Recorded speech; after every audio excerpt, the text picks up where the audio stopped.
له افغانستانه د امریکایي ځواکونو د وتلو کال بشپړ شو.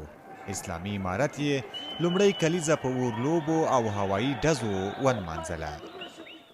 اسلامي امارت د 1400 کال د سنبولې 9مه نیټه په هیواد کې د ازادۍ د ورځې په نامه ونوموله چې په دې ورځ په افغانستان د امریکا اشغال پای ته ورسید او په ټول هیواد کې یې د همدې ورځې په مناسبت عمومي رخصتي اعلان کړه او دوی دا ورځ په جشنونو او ترانو ویلو سره ونمانځله. په هیواد کې ګڼ شمېر خلک هم په دې خوشحاله دي چې اوس مو هیواد خپلواکه دی او له اشغاله خلاص شوی دی. دوی وایي د امریکایي ځواکونو په وتلو سره په ټول هیواد کې جنگ پای موندلی، افغان وژنه ختمه شوې ده او خلک په آرامه ژوند کوي.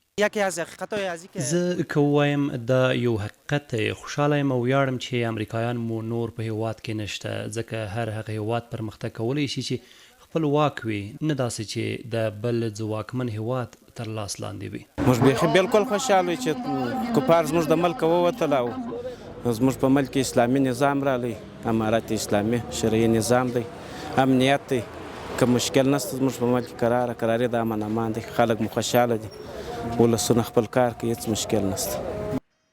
ډیری افغانان په دې خوشحاله دي چې امنیت راغلی دی، خو یو شمېر بیا وایي چې د امنیت ترڅنګ باید خلکو ته کاري فرصتونه هم برابر شي ترڅو په هیواد کې د بیکارۍ کچه کمه او د خلکو دا ناوړه اقتصادي حالت بدلون وکړي. در مجموع از هر نگاه خوب است، خدا را شکر. ورتنا مشکل په ټوله کې له هر اړخه داسې خاص ستونزه نشته، خو یوازې د بیکارۍ ستونزه ده چې خلک ورسره لاس او ګریوان دي. همداسې په پارکونو سړکونو کې ګرځي، ځکه د تیر په څیر کاربار نشته، خلک ډیر بېوسه شوي دي او د بیکارۍ له وجې په داسې وخت کې ډیر خلک په نشهیي توکو هم روږدي شوي دي.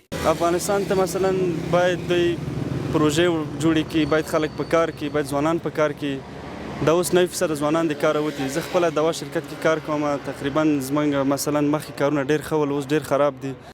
د اسلامي امارت رئیس الوزرا د امریکایي ځواکونو د وتلو یو کال پوره کېدو په مناسبت په جوړه شوې غونډه کې د خبرو پر مهال د هیواد روان اقتصادي حالت ته په اشارې وویل چې دا حالت به دوامداره نه وي.